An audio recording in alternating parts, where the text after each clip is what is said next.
Hello friends, I am Nava. Welcome you to my YouTube channel. Friends, আজি আমি কথা পাতিম আমি কেনেকৈ প্ৰশ্ন সুধিব পাৰো how can we ask question আমি যেতিয়া আমাৰ ফ্ৰন্টৰ মানুহ এজন পাও আমি কেনে ধৰণে টেপ প্ৰশ্ন কৰিম বা কেনে ধৰণে কিছুমান কথা সুধিম এই কথাটো জনাটো খুবই প্ৰয়োজনীয় কাৰণ এই কথাখিনি জানিবলৈ যাওঁতে আপুনি জানিব লাগিব আমি কেনেকৈ প্ৰশ্ন কৰিম how can we ask question that means how can we make a interrogative sentence so আমি এই কথাখিনি জানিবলৈ আমি জানিব লাগিব সেন্টেন্স স্ট্ৰাকচাৰ বা ইন্টাৰোগেটিভ সেন্টেন্স কেনেকৈ ফৰ্ম হয় গতিকে ইন্টাৰোগেটিভ সেন্টেন্স ফৰ্ম কৰিবলৈ যাওঁতে আমাক লাগিব অক্সিলাৰি ভাৰ্ব আৰু আমাক লাগিব WH word family সো মই ইয়াৰ আগত এটা ইন্টাৰোগেটিভ সেন্টেন্সৰ ওপৰত এটা ভিডিও বনাইছো গতিকে আপোনালোকে যদি সেই ভিডিওটো চোৱা নাই মোৰ ওপৰৰ আই বুটাম আৰু তলৰ ডেসক্ৰিপচন বক্সত মই ভিডিওটোৰ লিংক দি দিছো আপোনালোকে চেক কৰিব পাৰিব আৰু সেই ভিডিওটোৰ পৰা কিছুমান কথা যিবোৰ কথা মই এই ভিডিওটোত কোৱা নাই সেইখিনি কথা শিকিব পাৰিব সো फ्रेंड्स স্কিপ নকৰিব হেকলৈকে চাব যদি স্কিপ কৰে আপোনালোকে বুজি পোৱাত অসুবিধা হ'ব so stay tune don't skip the video after this short intro video will start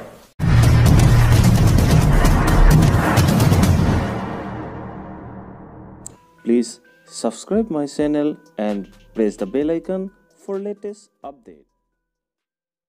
আমি প্ৰথমে আহো এনেকুৱা কিছুমান ইন্টাৰোগেটিভ সেন্টেন্স যিবোৰ ইন্টাৰোগেটিভ সেন্টেন্সৰ এনসাৰ আমি yes বা no যিকোনো দুটা ওয়াৰ্ডত দিব পাৰো যেনে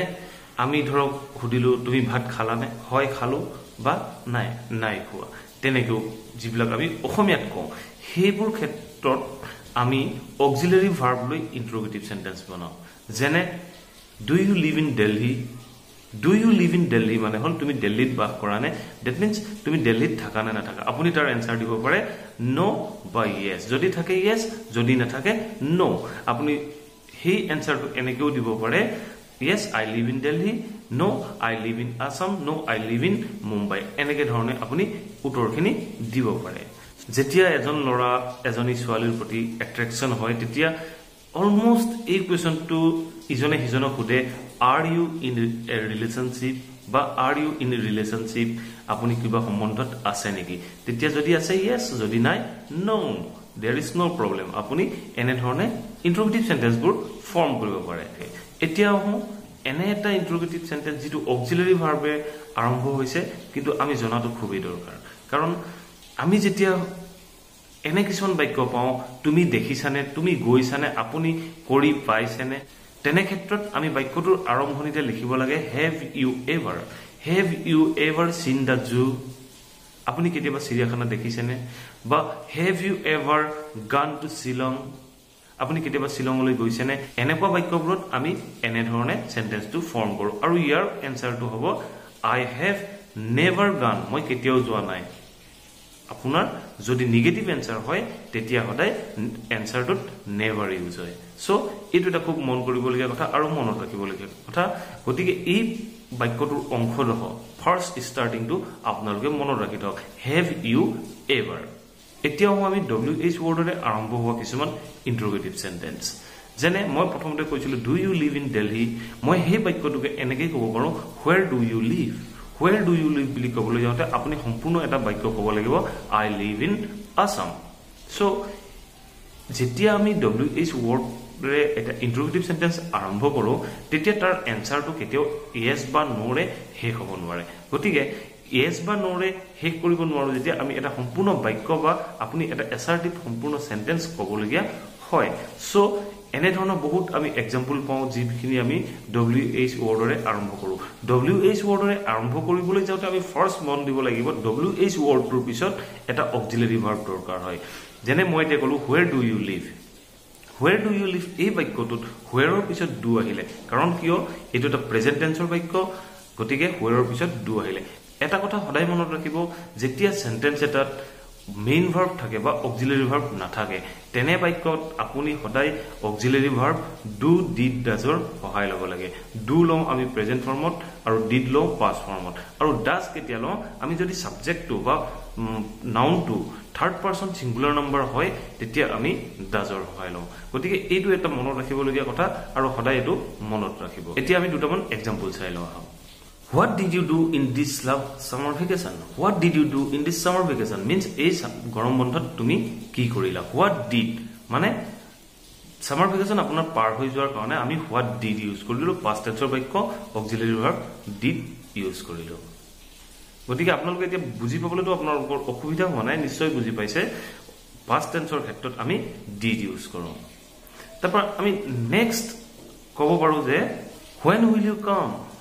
When will you come? That means তুমি কেতিয়া আহিবা বা আপুনি কেতিয়া আহিবা তাৰ উত্তৰটো হ'ব I will come on tomorrow, I will come on in the next week এনে ধৰণে হ'ব পাৰে গতিকে I লগত will আছে সো আমি ইন্টাৰোগেটিভ কৰিবলৈ যাওঁতে বা প্ৰশ্ন সুধিবলৈ যাওঁতে আমি কি কৰিম when will ইউজ কৰিম স্পোকেন ইংলিশ হওক আপুনি ৰাইটিং ইংলিশ হওক গতিকে এই সিস্টেমটো আপোনাৰ এই ষ্ট্ৰাকচাৰটো মনত ৰখাটো খুবেই দৰকাৰী যদি বাক্যটোত অক্সিলাৰি ভাৰ্ব থাকে তেতিয়া WH ওয়াৰ্ডটোৰ পিছতে আপুনি অক্সিলাৰি ভাৰ্বটো কেতিয়াও লিখিবলৈ নাপাহৰিব গতিকে এতিয়া আপুনি নিশ্চয় বুজি পালে যে WH ওয়াৰ্ডৰ পিছত আমি অক্সিলাৰি ভাৰ্ব লিখিব লাগে I am singing a song এই বাক্যটো যেতিয়া আমি ইন্টাৰোগেটিভ কৰি ক'বলৈ যাম তেতিয়া আমি এনে ধৰণে ক'ব লাগিব what are you doing এনে ধৰণে ক'ব লাগিব যদি থাৰ্ড পাৰসন হয় is ইউজ কৰিম যদি মোৰ ফাৰ্স্ট পাৰসনৰ কথা কওঁ তেতিয়া you ইউজ কৰিম what are you doing গতিকে চাও I am I লগত am হয় যেতিয়া আমি কোৱেশ্চন কৰিলো what লগালো whatৰ পিছত I ঠাইত you আহিব you অহাৰ কাৰণে you লগত আপোনাৰ অক্সিলাৰি ভাৰ্ব বা হেল্পিং ভাৰ্ব সদায় are আহে গতিকে whatৰ পিছত আমি are লগালো সো আপোনালোকে এই এক্সাম্পল কেইটাৰ পৰা নিশ্চয় বুজিব পাৰিলে most important point কওঁ যে how much money do you have how many pens do you have গতিকে চাও এই how much আৰু money আপুনি যেতিয়া ইন্টাৰোগেটিভ কোৱেশ্চন কৰিব তেতিয়া আনকাউন্টেবল নাউনৰ আগত মাছ ইউজ কৰিব আৰু কাউন্টেবল নাউনৰ আগত many ইউজ কৰিব এটা চাওক how much money do you have মানিটো আপুনি কাউন্ট কৰিব নোৱাৰে 1 টকা 2 টকা তেনেকৈ আমি কাউন্ট কৰিব পাৰো কিন্তু তাৰ কোনো অন্য ধৰণে কাউন্ট কৰিব পৰা ব্যৱস্থা নাই যদি আপুনি পেন বুলি গলো মই how many pens do you have এই বাক্যটোত আমি পেন এটা দুটাকে এটা নিৰ্দিষ্ট বডি সাইজত আমি কাউন্ট কৰিব পাৰো সো কাউন্টেবল নাউন আৰু আনকাউন্টেবল নাউনৰ আগত কেনেকৈ মাছ আৰু মেনি ব্যৱহাৰ কৰে অলপ এক্সাম্পল কৰি বা আপোনালোকে অলপ এক্সাৰসাইজ কৰি শিকি ল'ব পাৰিব এতিয়া আহো আমি অন্য ধৰণৰ কোৱেশ্চনৰ ওপৰত অন্য ধৰণৰ কোৱেশ্চন মানে হল আমি যেতিয়া বাক্য এটা কৈ থাকো যে তাই ভাত খাই ভাল পায় বা তুমি চকলেট খাই ভাল পোৱা নহয় জানো এনেকে ধৰণৰ তুমি চকলেট খাই ভাল পোৱা নহয় জানো এনেকুৱা ধৰণৰ বাক্যবিলাক আমি ইংৰাজীত কওঁ টেগ কোৱেশ্চন তুমি চকলেট খাই ভাল পোৱা নহয় জানো এইটো এটা প্ৰশ্নবোধক বাক্য হ'ল গতিকে এই ধৰণৰ যিখিনি প্ৰশ্নবোধক বাক্য হয় এইখিনি ইংৰাজীত আমি কেনেকৈ কৰিম হেতু জনাটো খুব দৰকাৰী ফৰ এক্সাম্পল মই এটা ক'ব পাৰো ইউ লাইক চকলেট মিন্স তুমি চকলেট ভাল পোৱা আমি হেতু যেতিয়া টেগ কোৱেশ্চন কৰিম সেই বাক্যটো যেতিয়া টেগ কোৱেশ্চন কৰিবলৈ যাম তেতিয়া আমি এনেকৈ কওঁতে এনেকৈ ক'ব পাৰো ইউ লাইক চকলেট ৰাইট এনেকৈ ধৰণে আমি ক'ব পাৰো কিন্তু আমি লিখোতে ইউ লাইক চকলেট ৰাইট বুলি কেতিয়াও লিখিব নোৱাৰো কাৰণ কিয়নো আমি টেগ কোৱেশ্চন কৰাৰ এটা ষ্ট্ৰাকচাৰ আছে এটা ফৰ্মুলা আছে সেই ফৰ্মুলা মতে আমি কৰিব লাগিব you like chocolate so you like চকলেটৰ পিছত আপুনি কমা দিব লাগিব কমা দিয়াৰ পিছত আপুনি বাক্যটো নোটিছ কৰক ইউ লাইক ভাৰ্বটো আছে প্ৰেজেন্ট ফৰ্মত থকাৰ কাৰণে আমি কি লম ডু ললো ডুৰ পিছত যদি বাক্যটো এফাৰ্মেটিভ হয় ইউ লাইক এফাৰ্মেটিভ সেন্টেন্স হয় তেতিয়া আমি টেগ কোৱেশ্চনটো নিগেটিভ কৰিম ডোন্ট ইউ তুমি চকলেট খাই ভাল নোপোৱা নে এনে ধৰণে you like chocolate don't you আমি এনে ধৰণে টেগ কোৱেশ্চন কৰিব পাৰো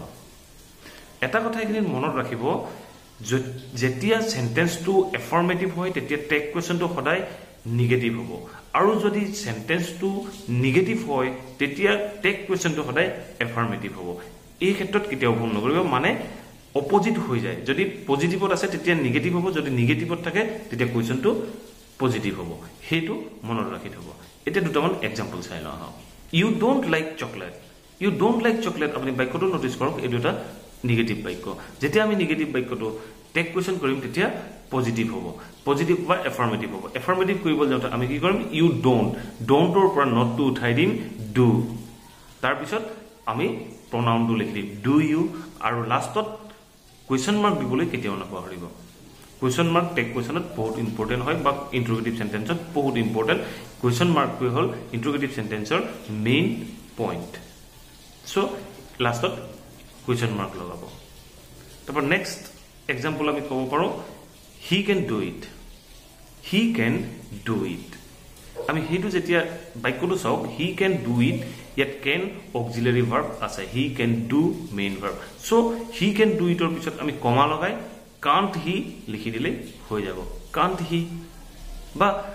আমি এনেকেও কব পাৰো হি কান্ট ডু ইট তেওঁ হেতু কৰিব নোৱাৰে সো আমি বাক্যটোৰ শেষত কমা লগাই ক্যান হি বুলি লিখি কুৱেশ্যন মাৰ্ক দিলে বাক্যটো শুদ্ধ হৈ যায় টেক কুৱেশ্যন হৈ যায় হি প্লেজ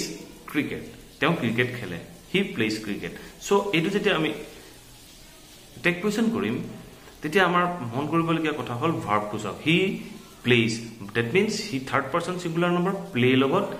এস যোগ হৈ আছে that means third person singular number হোৱাৰ কাৰণে ভাৰ্বৰ লগত এস বা ইএস যোগ হৈ আছে যেতিয়া থাৰ্ড পাৰসন সিঙ্গুলাৰ নম্বৰ হয় তেতিয়া আমি ডুৰ সহায় লম ডুৰ সহায় ললে আমি তাক ডাজ কৰি লম ডাজ